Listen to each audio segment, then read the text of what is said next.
Welcome back to Loom Keeps. Today we are going to look at the Durock POM.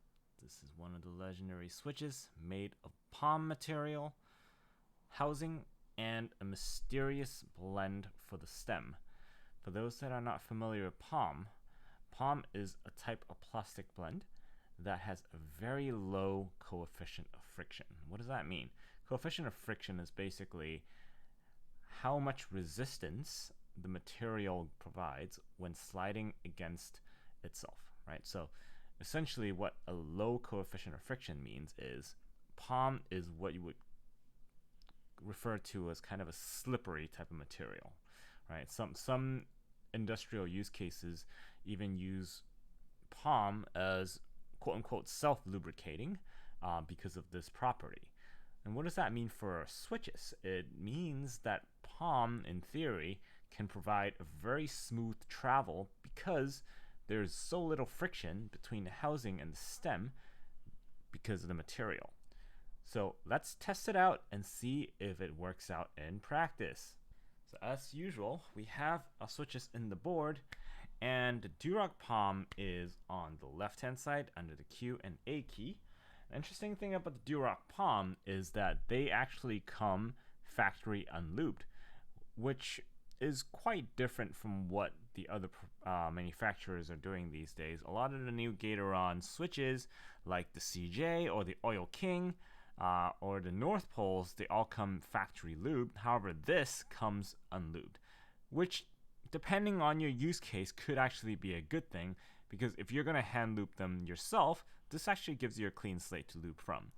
However, on the other hand, if you're not going to lube and you're just going to use them stock, that might be a detriment. So let's find out today whether or not the stock form of the Durock POM is any good because of the POM material properties, and whether or not that kind of makes up for it not being factory lubed.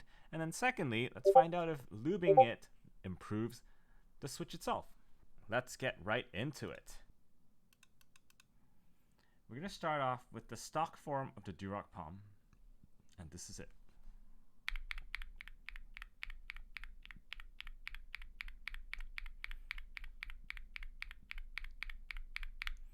And here is Durock POM in lubed and filmed form.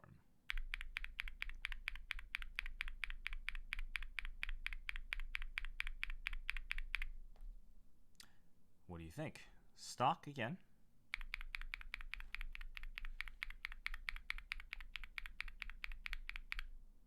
And lubed and filmed.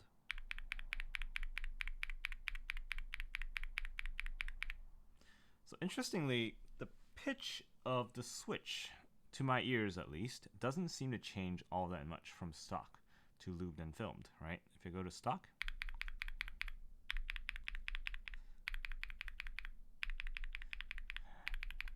there's a slight difference in pitch, but it's not as pronounced as the other switches, which might be owing to the fact that, POM is a very smooth material to begin with. However, if you listen closely to the stock version of Durock POM, you can hear there's ever so slight hint of scratchiness in the sound when I press it. Here, listen. Can you hear it? It's just ever so slight hint of scratchiness, which goes away with the lubed and filmed version. Right, the lubed and filmed version is very clean sounding, whereas the stock is slightly scratchy sounding. It's a very faint sound. You really gotta listen for it, but it's there.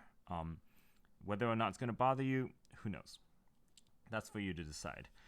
Now let's take a look at how it feels. So the stock form of the Durock POM is actually very smooth already. I would put it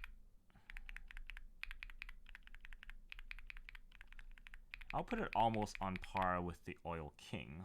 It's not exactly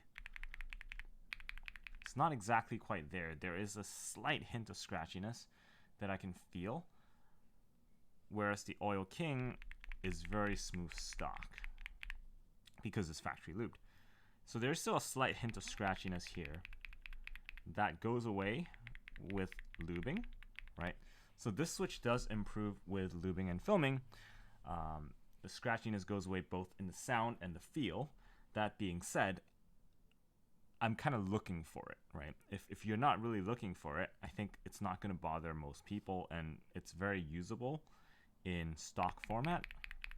And I would also say that this is a drastic improvement over some of the other stock switches, like your MX Blacks, for example, right? Those are actually scratchy if you don't lube and film them, whereas this, I call it a very slight hint of scratchiness, but it's actually, for a stock switch, already very smooth, especially because it's not lubed and filmed, right? So probably due to the POM material, the low coefficient of friction, which results in it feeling quite smooth to begin with, even without lube, right? So POM material is definitely working. Now, once you lube and film it, though, it is incredibly smooth. And let's compare it to the Oil King real quick. I would say both switches are actually about equally smooth.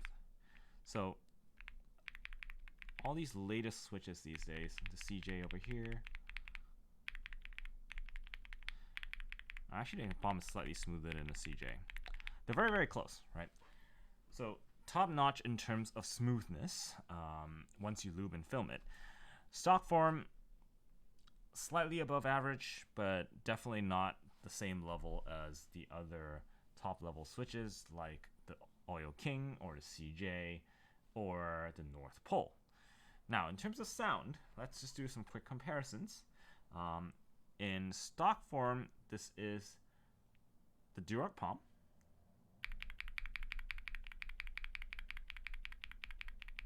Let's compare that to the Oil King.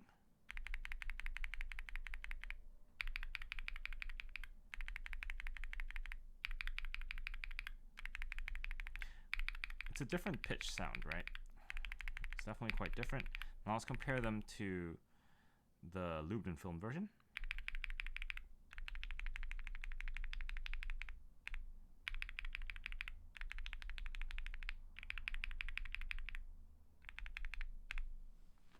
Right.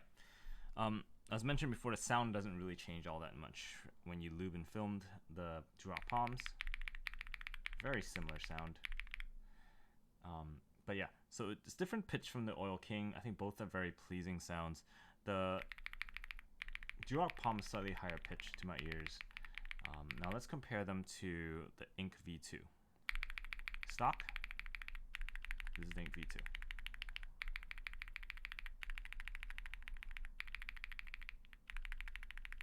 Yeah, that's a completely different pitch, so it really depends on what you're looking for in terms of your sound.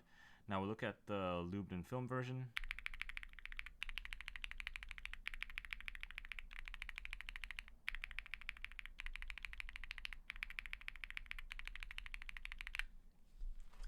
Next, if you want to compare against the Gateron North Pole Yellow, in stock form,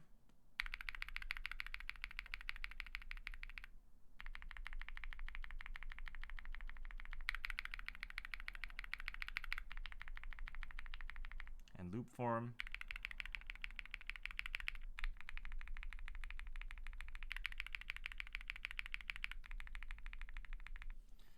completely different sound. As we mentioned during the Gateron North Pole Yellow, the North Pole Yellow is kind of a slightly more subdued type of sound.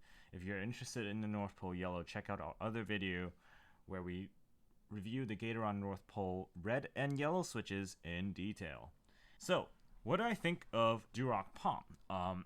In stock form, very usable. Not quite the smoothest switch out there. In stock form, there are other switches which are smoother, mostly because they come with some kind of factory lube, and this Durock POM doesn't. But once you lube it, it's right up there with the best. In fact, I think it's even smoother than some of the best, like the CJ, which to me, it felt ever so slightly smoother. In terms of the sound, similarly, in the stock form, there's some slight hint of scratchiness that goes away with lubing. So this is a switch that definitely improves with lubing and filming, and I would suggest and recommend that you do so. But in terms of the switch itself, does the POM material work? I actually think it works quite well. In the stock form, comparing to other non-factory lube switches, it's definitely one of the smoothest, which doesn't surprise me given the material properties. Now before we go into the frequency spectrum, where we're going to compare some of the frequency spectrum graphs between these switches, please do like and subscribe to us if you like what you see here, and also let us know in the comments what else you'd like to see us review and whether or not you like this format. We are always looking for suggestions, and we're trying to improve and serve you better. So now, without further ado, let's get into the spectrum. First off, let's look at the POM stock versus the lubed and film version of the POM. And as for those that haven't seen our videos before, this is what's called a frequency spectrum analyzer. What we're looking for here is the x-axis, which is the left to right axis. That tells us how high or low pitch the sound is. The further it is to the left, the lower the pitch. So if you're looking at deep, thocky switches, you want switches that are leaning more towards the left. For switches that lean to the right, that's a higher pitch switch. So that kind of more higher pitch sounds, clackier sounds, generally would shift to the right. In terms of how high the peak is on the vertical axis, that's actually not that important. That just tells you how loud the sound is, but that's highly dependent on how hard I'm pressing the switch and so forth. It's not always super consistent, so let's ignore that for now. So what we're primarily looking at is how far left or right the pitch is. So for the POM stock, it's actually centered at around 2.4 kilohertz. So that's right in the middle. I think there are a lot of switches in this range. And interestingly, when you look at the lubed and film version, the shape of the peak is slightly different, but they're centered right at around a similar frequency as well. So for a lot of switches, when you lube and film it, they tend to become deeper sounding, which you would expect to see a shift to the left. On this one, the frequency range is roughly the same, which matches what we saw earlier when we tested the switch by ear, where they sounded mostly the same, apart from a slight lack of scratchiness when it comes to the lubed and film version, but the pitch of the switch was very similar, and it shows here in the frequency spectrum analysis. Now when you compare the POM stock to the Oil King stock, you can see that they both center roughly at around 2.4 kilohertz range as well, which matches what we earlier saw, where they sound quite similar. They're definitely a very similar switch in a tone perspective. Next up, you have the POM versus the Ink V2 Black. Here you can see the Ink V2 Black is actually peaking roughly around 2 kilohertz, which is a lower, deeper sound than the POM stock. And yes, that matches what we had seen earlier as well, and the Ink V2 is known as one of the kind of deeper sounding switches, and that is what's shown here. Next up, we have the POM versus the Gateron North Pole Yellow switch, and here you can see the POM is still around 2.4 kilohertz, whereas the yellow is about 2.2 kilohertz, so they're similar in pitch, with the yellow being slightly deeper sounding than the POM. During our ear tests, we also noticed that the yellow sounds slightly more subdued, so that's definitely something to keep in mind, right? The sound signature of the yellow is quite unique in that it's kind of more of a subdued type of sound, versus the POM's more typical type of switch sound. So that's kind of the spectrum analysis when we compare against these switches. As you can see, the POM kind of sits very squarely within a lot of these high-end switches. In terms of sound profile, it's kind of average in terms of pitch. It's slightly towards the deeper side, but it's not the deepest sounding switch out there. To my ears, it's a very pleasing sound. And in terms of the properties, once you lube and film it, it's definitely very, very smooth. So, really, really good switch if you decide to lube and film it. In the stock form, I think that the high-end Gaterons might actually have this beaten if you're going to use it stock, just in terms of smoothness and sound, just because there's still a hint of scratchiness for the POM when you use it in the stock form. That's our review of the Durock POM switch. Hope you enjoyed this. We are Loom Keebs, and we actually have our own store where we sell a lot of these favorite switches of ours, so please do check us out at loomkeebs.com. As well as our YouTube channel, please do subscribe and like our videos if you like what you see. If you have other suggestions or if you have other switches that you'd like to see us review with, please do leave us a comment below. We will respond to you and take it into account. Hope you have a good rest of your day. Take care.